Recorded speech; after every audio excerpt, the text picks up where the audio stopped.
माननीय अध्यक्ष जी,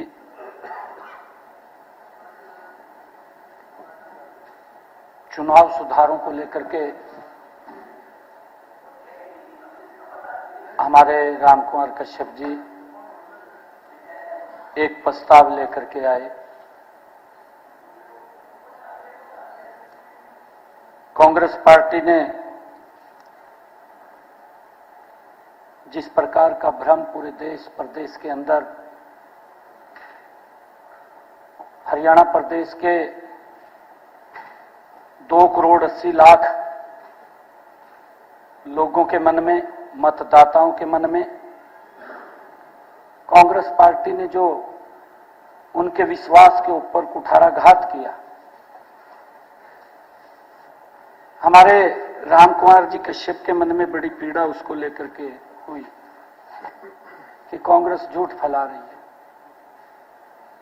माननीय अध्यक्ष जी, आपके माध्यम से एक प्रस्ताव लेकर के वो आए।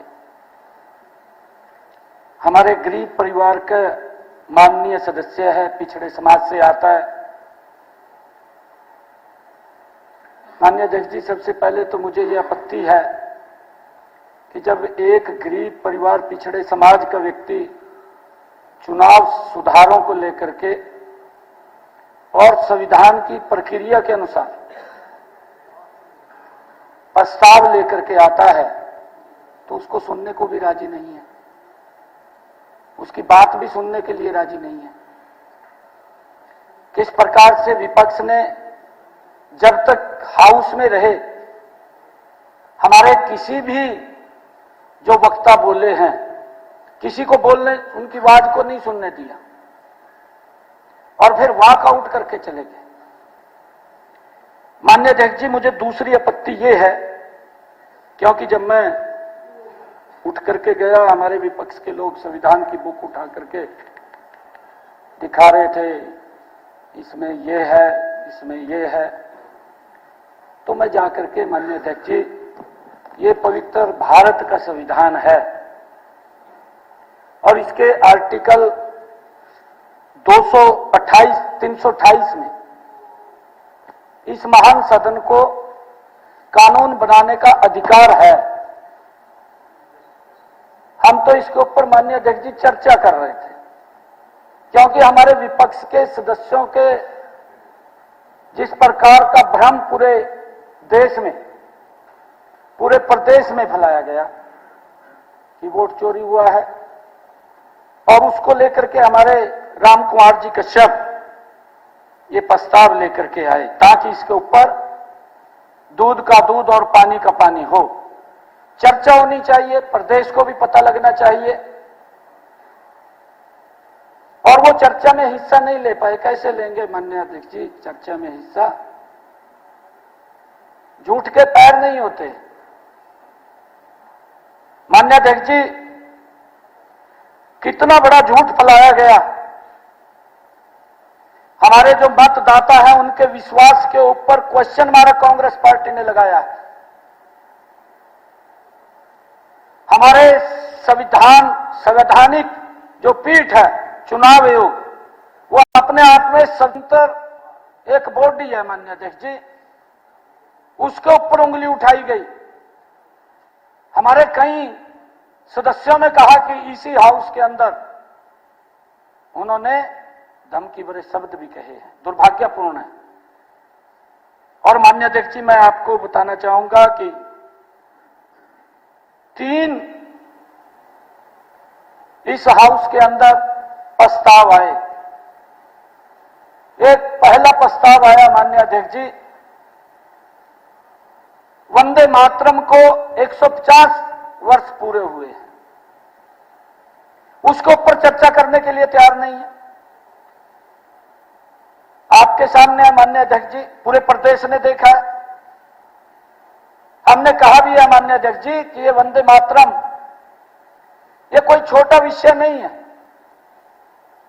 माननीय अध्यक्ष जी, ये हमारे जो क्रांतिकारी वीर थे, हमारे देश के वो युवा साथी जो उस वंदे मातरम को सुनकर के अंग्रेजों के अत्याचार के प्रति अपनी छाती को उड़ा देते थे, खड़े हो जाते थे। गोली से भी नहीं डरते थे,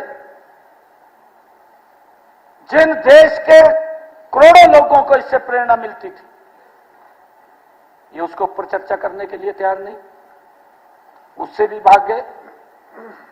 माननीय अध्यक्ष जी, किस प्रकार से हमने यहां पर डिस्टरबेंस उन्होंने किया, किस प्रकार से आपके द्वारा भी जब नहीं बोलने दिया, माननीय अध्यक्ष जी, फिर वो अपने आप ही इसी महान सदन के अंदर सरकार के प्रति अविश्वास प्रस्ताव लेकर के आए।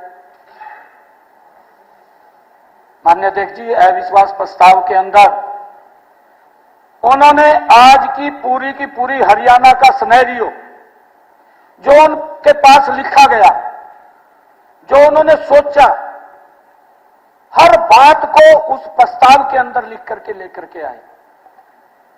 माननीय अध्यक्ष जी, हमने विधानसभा सत्र शुरू होने से पहले और विधानसभा सत्र के अंदर भी स्पष्ट रूप से माननीय अध्यक्ष जी इस बात को हमने कहा कि हम चर्चा के लिए तैयार है, सरकार चर्चा के लिए तैयार है, सरकार एक भी शब्द जो विपक्ष कहेगा उसका जवाब देने के लिए हमारी सरकार तैयार है, क्योंकि ये नरेंद्र मोदी जी के नेतृत्व में चलने वाली सरकार, ये नॉन स्टॉप सरकार हरियाणा प्रदेश के जन जन के हित के लिए काम कर रही है।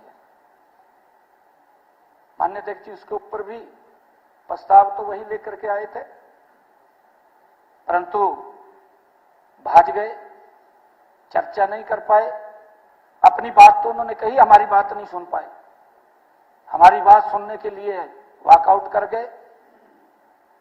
और आज फिर जब चुनाव सुधार को लेकर के प्रस्ताव आया, आज बोलने तक नहीं दिया, और जब बोलने तक नहीं दिया, अविश्वास प्रस्ताव माननीय अध्यक्ष जी, हमारे पार्लियामेंट्री अफेयर मिनिस्टर वो रिजेक्ट का प्रस्ताव लेकर के आए, अविश्वास प्रस्ताव को, कि जब विपक्ष लेकर के आया वही सुनने के लिए तैयार नहीं है, तो आपने हमारी बात को सुना। माननीय अध्यक्ष जी, आप सभी की बात को सुनते हैं। मैं तो उस दिन भी आपका धन्यवाद किया था कि आपने अविश्वास प्रस्ताव पर हमें कम समय दिया, विपक्ष को ज्यादा दिया।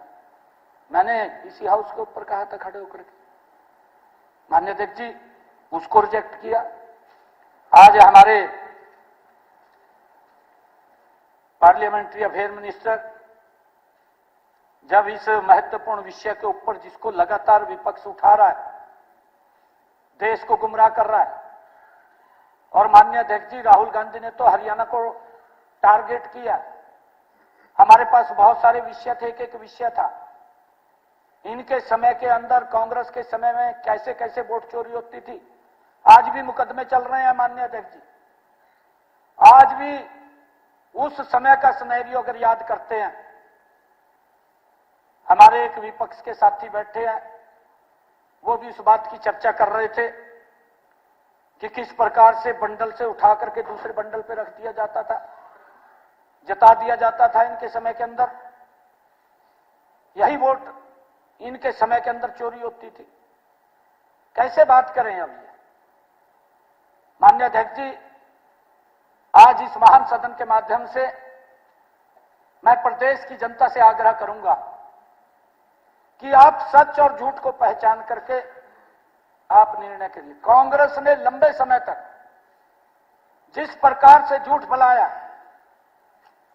और माननीय अध्यक्ष जी मैं एक बात और कहना चाहूंगा, आज मैं ये पवित्र संविधान जो डॉक्टर भीमराव अंबेडकर जी की संवैधानिक पीठ ने ये पवित्र संविधान हमें दिया है, मुझे तो ऐसा लग रहा है कि एक कांग्रेस ने, राहुल गांधी ने अलग संविधान बना रखा है अपना, और इस डॉक्टर भीमराव अंबेडकर जी के इस पवित्र संविधान का कांग्रेस पार्टी अपमान कर रही है, क्योंकि अलग से एक बुक को उठा करके अलग अलग मंचों के ऊपर इस प्रकार का दुष्प्रचार किया गया, देश के अंदर किया गया कि अगर मोदी जी तीसरी बार अगर प्रधानमंत्री बनेंगे तो संविधान को खतरा हो जाएगा। इस प्रकार का दुष्प्रचार किया गया। माननीय अध्यक्ष जी, आज हम उस चर्चा के लिए हमारे रामकुमार कश्यप जी प्रस्ताव लेकर के आए। ये झूठ कब तक चलेगा?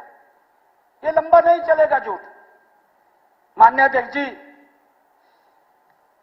मुझे एक बात याद आ रही है कांग्रेस के इसके ऊपर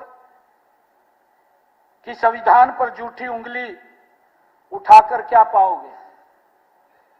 मैं कांग्रेस के लोगों को कहना चाहता हूं कि संविधान पर झूठी उंगली उठाकर क्या पाओगे? अपनी नाकामी का बोझ कितनी देर और ढोगे। माननीय अध्यक्ष जी, ये लोग आज यहां से वॉकआउट करके चले गए और हमारे पार्लियामेंट अफेयर मिनिस्टर जी एक निंदा प्रस्ताव लेकर के आए। मैं ये चाहूंगा, क्योंकि हमारे पास पूरे तथ्यों के साथ पूरा विषय था, आज हमें पूरी बात रखने का इस महान सदन के माध्यम से हरियाणा प्रदेश के लोगों को बताने का अवसर था, क्योंकि इनके झूठ का पर्दाफाश होना चाहिए। कांग्रेस लगातार झूठ जो बोल रही है उसके बारे में प्रदेश और देश के लोगों को मालूम होना चाहिए। माननीय अध्यक्ष जी, हम पूरी तैयारी के साथ आज इस महान सदन के अंदर विपक्ष को आईना दिखाने के लिए आए थे, परंतु वो बात नहीं उन्होंने सुनी और ये झूठ आज पूरे प्रदेश और देश के सामने आ गया। जब वो बीच में ही छोड़ करके चले गए, मैं इसकी कड़ी निंदा करता हूं, क्योंकि जो प्रस्ताव हमारे पार्लियामेंट्री अफेयर मिनिस्टर महिपाल जी लेकर के आए हैं, निंदा प्रस्ताव, इसकी मैं पूरी निंदा करता हूं और आपसे आग्रह करता हूं कि इस प्रस्ताव के ऊपर आप स्वीकार करते हुए आगे की कार्रवाई को करें। धन्यवाद।